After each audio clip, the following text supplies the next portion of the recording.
मेरे प्यारे आका सल्लल्लाहु अलैहि वसल्लम के प्यारे दीवानों, मैं इसको इस मजमून को थोड़ा सा करीब करने की कोशिश करूं तो बात अच्छी तरह समझ में आएगी। आप भी नमाज पढ़ते हैं, अल्लाह की तौफीक से हम भी नमाज पढ़ते हैं, हम लोग दुआएं करते हैं, आप भी दुआएं करते हैं। कभी हमारी दुआएं सर के ऊपर तक नहीं पहुंच पाती।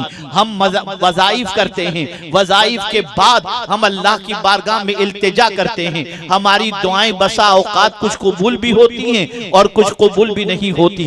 हमारी जिंदगी का मामला यह है कि मदीना मुनव्वरा पहुंचकर रसूल आजम सल्लल्लाहु अलैहि वसल्लम के मुवाज़ अक़दस के सामने खड़े रह करके हम दुआएं करते हैं और उसके बाद कुछ दिनों के बाद, याद रखें इस चीज को, किसी की दुआ अल्लाह रद्द नहीं फरमाता, लेकिन दुआ की कबूलियत के 3 तरीके हैं। लेकिन जो मांगो वो मिल जाए ये अल्लाह हर किसी को नहीं अता करता, ये उसको अता करता है जिसको परवरदिगार ने ताजे विलायत अता फरमा दिया है और जिसे जन्नत का वारिस बना दिया है। अब आप देखें मेरे प्यारे आका सल्लल्लाहु तआला अलैहि वसल्लम के प्यारे दीवानों, रोजाना बहुत सारे लोग उलमा और मशाइख के पास जाकर के अर्ज करते हैं, हजरत आपने ये फरमाया था 40 दिन ये अमल करो, मैं कर रहा हूँ लेकिन मेरी बात अभी तक नहीं बनी। मैं ये अमल कर रहा हूँ, मेरी बिगड़ी अभी तक नहीं बनी। मैं ये वजीफा पढ़ रहा हूँ, मेरी परेशानी अभी तक दूर नहीं हुई। अल्लाहु अकबर, यकीनन फरमाने रिसालत माब सल्लल्लाहु अलैहि वसल्लम तो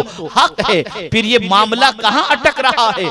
तो सुन लें, आकाए करीम सल्लल्लाहु तआला अलैहि वसल्लम ने उसकी दुआ की कबूलियत का वादा फरमाया है और बशारत अता फरमाई जिसके हलक के नीचे हलाल का लुकमा उतरता हो और फिर वो बंदा बारगाहे समदियत में हाथ उठाए तो इससे पहले कि वो अपनी ज़बान से कुछ कहे, उसके इरादे पर मौला उसकी हाजतों को पूरी फरमा दिया करता है।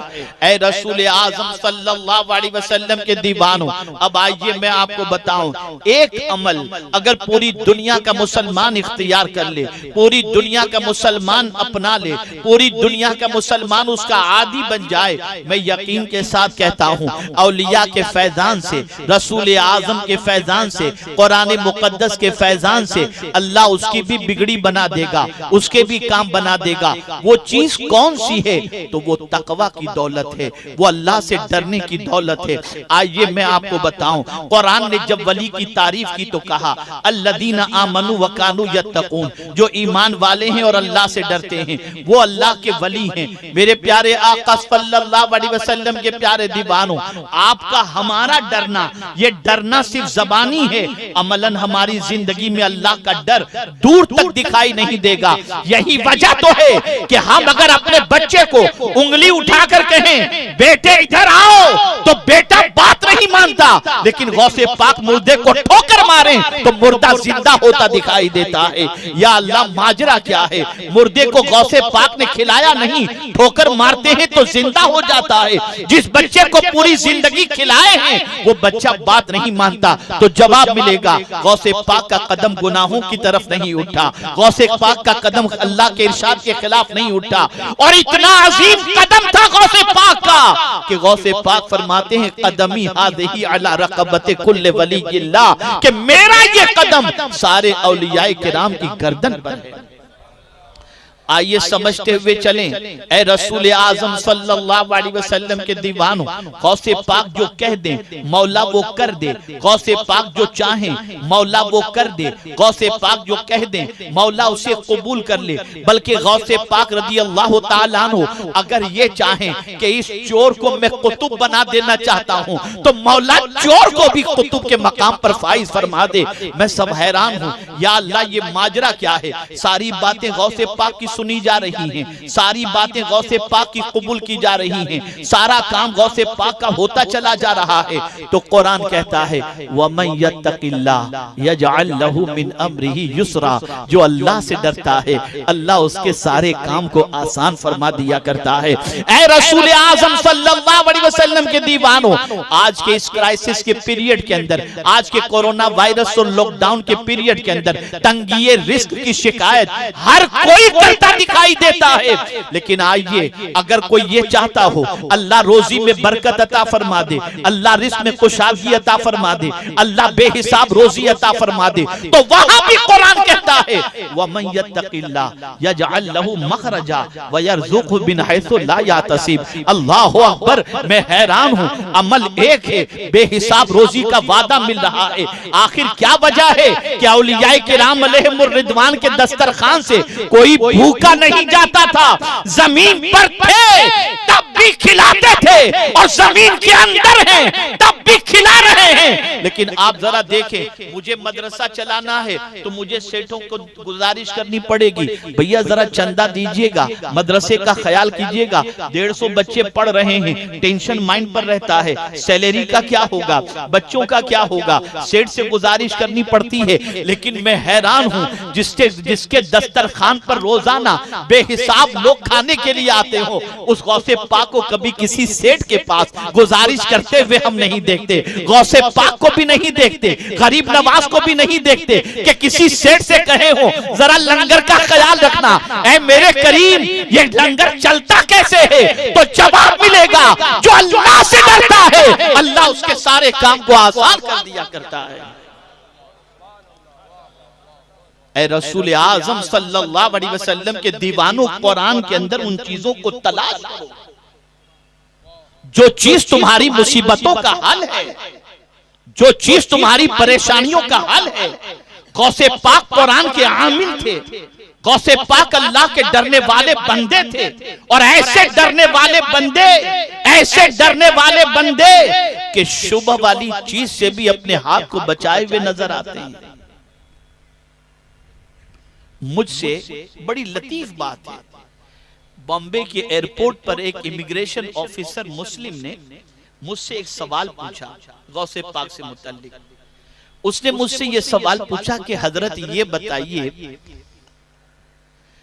कि हमारी नाइट शिफ्ट अगर होती है, 2 रातें हम जग लेते हैं तो फिर चलना हमें दुश्वार होता है, पैर लड़खड़ाने लगते हैं, तबीयत में बदमज़गी पैदा हो जाती है।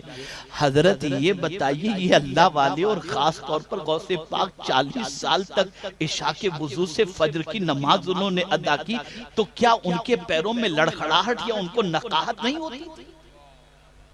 ये सवाल उसने पूछा। तो मैंने कहा बेटा, मुझसे ही बैठे, तो मैंने उससे कहा बेटा जैसा सवाल है इंशाअल्लाह उसके मुताबिक मैं तुम्हें जवाब दूंगा। उसने कहा हजरत फरमाएं। मैंने कहा हम में और गौसे पाक और औलियाए किराम में बड़ा फर्क है, हर एतबार से तो फर्क है, लेकिन खास एक फर्क ये है कि हम जिस्म को तवाना बनाते हैं, वो रूह को तवाना बनाते हैं। हम जिस्म को ताकतवर बनाते हैं, वो रूह को ताकतवर बनाते हैं। और याद रखना, जिस्म पर हुकूमत रूह की है, रूह पर हुकूमत जिस्म की नहीं है। और रूह की गिज़ा अलग है, जिस्म की गिज़ा अलग है, जिस्म की बीमारी अलग है, रूह की बीमारी अलग है। जिस्म बीमार हो पता चल जाता है, रूह भी बीमार हो तो पता चल जाए। जिस्म बीमार हो तो खाना अच्छा नहीं लगता, जिस्म बीमार हो तो पानी अच्छा नहीं लगता, जिस्म बीमार हो तो शरबत अच्छा नहीं लगता, और रूह बीमार हो तो नेकियां अच्छी नहीं लगती। रूह बीमार हो तो अल्लाह की इबादत में मजा नहीं आता, रूह बीमार हो तो सजदे में कैफ नहीं मिला करता, रूह बीमार हो तो अल्लाह से डरने का जज्बा पैदा नहीं होता। ऐ रसूल आजम के दीवानों, जिस्म को तवाना बनाने के लिए इंसान टॉनिक इस्तेमाल करता है, और रूह को तवाना बनाने के लिए कुरान की तिलावत करनी चाहिए, सजदा करना चाहिए, बंदगी रब करना चाहिए, रोजे रखने चाहिए, अल्लाह की इताअत करनी चाहिए, हलाल गिज़ा खानी चाहिए। मैं पूरे चैलेंज के साथ कहता हूं, जरा रूह को तवाना बनाने की कोशिश करो, जरा रूह के इलाज की कोशिश करो, जरा रूह के सिलसिले में मेहनत और मशक्कत करो, तो पता चलेगा। मेरे प्यारे आका सल्लल्लाहु तआला अलैहि वसल्लम के प्यारे दीवानों, तो अर्ज ये कर रहा था, एक अमल है। और मैं जब कुरान का मुताला और रसूल आजम सल्लल्लाहु अलैहि वसल्लम की सीरत को पढ़ता हूँ तो मुझे हैरत होती है कि इस एक अमल पर इतना उभारा गया है, तकवा पर इतना उभारा गया, इतना उभारा गया, इतना उभारा गया कि हद तो ये है कि तकरीब निकाह की है, तकरीब निकाह की है। लेकिन हुजूर सल्लल्लाहु अलैहि वसल्लम खुतबे में जो आयत पढ़ते हैं वो भी तकवा। ये नहीं पढ़ रहे फन के हु महताब लकुम मिनन निसाई मसना वसुला सवरुबा।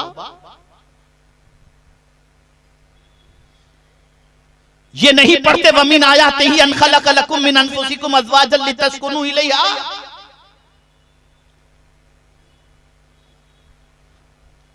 तकरीब निकाह की हो रही है और हुजूर आयत पढ़ रहे, या अय्युहल्लज़ीना आमनु तक़ुल्लाहा हक़्क़ तुक़ातिही वला तमूतुन्ना इल्ला व अंतुम मुस्लिमून। या अय्युहल्लज़ीना आमनु तक़ुल्लाहा वक़ूलू क़ौलन सदीदा। या अय्युहन्नासु तक़ू रब्बकुमुल्लज़ी ख़लक़कुम मिन नफ्सिन वाहिदा। या अल्लाह, ये तक़वा हर जगह क्यों लाया जाता है? तो जवाब मिलेगा, रब ये चाहता है कि बंदा एक अमल का आदी बन जाए, उसकी पूरी दुनिया और आखिरत संवर जाए, दुनिया भी संवर जाए और आखिरत भी संवर जाए। मेरे प्यारे आका सल्लल्लाहु तआला अलैहि वसल्लम के प्यारे दीवानों, अब आइए थोड़ा सा और समझाता हुआ चलूं कि क्या गौसे पाक की मोहब्बत काम आएगी, क्या परवरदिगार के मुकर्रब बंदों की मोहब्बत काम आएगी, क्या गौसे पाक की महफिलें काम आएंगी, क्या गौसे पाक रज़ी अल्लाह तआला अन्हु की याद काम आएगी? तो हम देखें, जन्नत का वारिस अल्लाह ने मुत्तकी को बनाया। परवरदिगार जल्ल जलालहू ने मुत्तकी के सारे काम को आसान फरमा दिए। परवरदिगार ने मुत्तकी को बेगुमान और बेहिसाब रोजी का वादा फरमा दिया। अब आइए हम देखते हैं, जरा गौर से सुनिएगा, खास तौर पर मेरे नौजवान भाइयों से मैं गुजारिश करूंगा कि कान लगा करके सुने। कहां जा रहे हो, किस सम तुम्हारा सफर है, कहां दोस्ती के हाथ बढ़ा रहे हो, व्हाट्सएप और फेसबुक के ऊपर कहां कहां तुम बढ़ रहे हो और किसकी तरफ दोस्ती का हाथ बढ़ा रहे हो? आओ कुरान से पूछते हैं, किसकी दोस्ती तुम्हें दुनिया में भी काम आएगी और किसकी दोस्ती तुम्हें आखिरत में काम आएगी? अल्लाह अकबर। दुनिया के जितने दोस्त हैं मुसीबत के मौके पर साथ छोड़ देते हैं, परेशानी के मौके पर साथ छोड़ देते हैं, बल्कि कोरोना ने तो कयामत से पहले कयामत बता दी। अल्लाह अकबर कि अगर भाई कोरोना का शिकार है तो भाई मिलने नहीं जाता कि कहीं कोरोना चिपक न जाए, दफनाने के लिए नहीं जा पाता।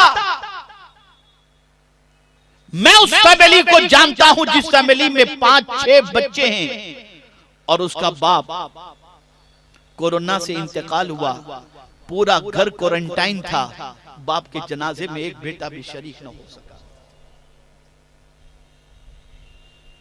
क्या आंख खोलने के लिए ये कोरोना और कोविड-19 काफी नहीं? पता चल गया कि ऐसे मौके पर कोई किसी के काम नहीं आता। जब यहां कोई किसी के काम नहीं आता तो वहां के हवाले से तो कुरान ने कह दिया, वाज़ेह लफ्जों में कह दिया कि कयामत के दिन बेटा बाप से भागेगा, बाप बेटे से भागेगा, माँ बेटे से भागेगी। कयामत में तो कोई किसी का नहीं होगा, बल्कि परवरदिगार फरमाता है वकुल्लुहुम आतीही यौमल क़ियामत फरदा। हर शख्स कयामत के दिन तन्हा आएगा। तो जब दुनिया में हमने देख लिया कि इस छोटी सी दुनिया के अंदर मुसीबत में हमारे कोई काम नहीं आता, तो कयामत की जब नफ्सी नफ्सी की कैफियत होगी, यहां तक फरमाया गया कि मां अल्लाह की बारगाह में अर्ज करेगी, मेरे मौला मेरे बच्चे को फिदिये में ले ले, इसे जहन्नम में डाल दे लेकिन मुझे जन्नत में डाल दे। मां कहेगी अल्लाह की बारगाह के अंदर। जिस बेटे की परवरिश में मां ने अपना सब कुछ खर्च कर दिया, वो मां कयामत में बेटे से कोई तवक्को भी नहीं रखेगी और न बेटे की परवाह करेगी। एक दूसरे से भाग रहे होंगे, एक दूसरे की पहचान नहीं होगी। उम्मुल मुमिनीन हजरत आयशा सिद्दीका रज़ी अल्लाह तआला अन्हा ने आक़ाए करीम सल्लल्लाहु अलैहि वसल्लम से दरियाफ्त फरमाया, तो सरकार सल्लल्लाहु अलैहि वसल्लम ने यही फरमाया कि कयामत में लोग नफसी नफसी में होंगे, एक दूसरे को कोई देख भी नहीं रहा होगा, सबको अपनी फिक्र होगी। लेकिन कुर्बान जाइए मेरे रब की अजमत पर कि हुजूर के सदके में मेरा मौला इस उम्मत पर करम फरमाकर वहां भी काम आने वालों की निशानदेही फरमा दे कि अगर तुम ये चाहते हो कि वहां भी तुम्हें कोई काम आए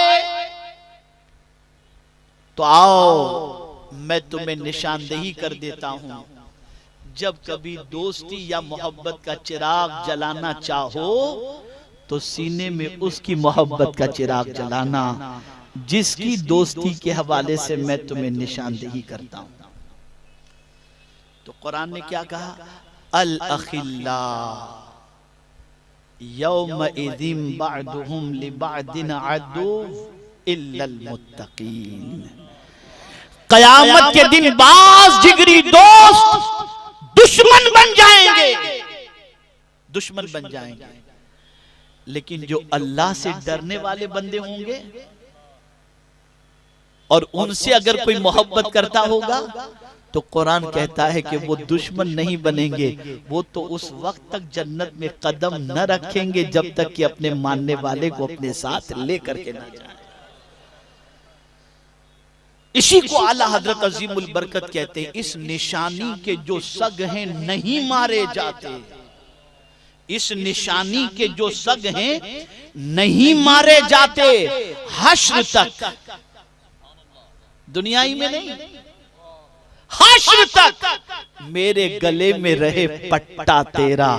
या गौस कयामत तक मेरे गले के अंदर आपकी गुलामी का पट्टा रहे ताकि कयामत के दिन हम मारे न जाएं, बल्कि ये गुलामी का पट्टा हमारी नजात का सामान बन जाए। मेरे प्यारे आका सल्लल्लाहु तआला अलैहि वसल्लम के प्यारे दीवानों, तो सैयदना गौसे पाक हों या औलियाए किराम अलैहिमुर रिज़वान की ज़बाते मुक़द्दसा हों, इनसे मोहब्बत, इनसे अकीदत, इनकी उल्फत दुनिया में भी काम आएगी, आखिरत में भी काम आएगी। बल्कि सुनो, हदीस मुबारका में मौजूद है, एक हाफिज कुरान ऐसे 10 आदमियों की बख्शिश करवाएगा जिन 10 आदमियों पर जहन्नम वाजिब हो चुका होगा।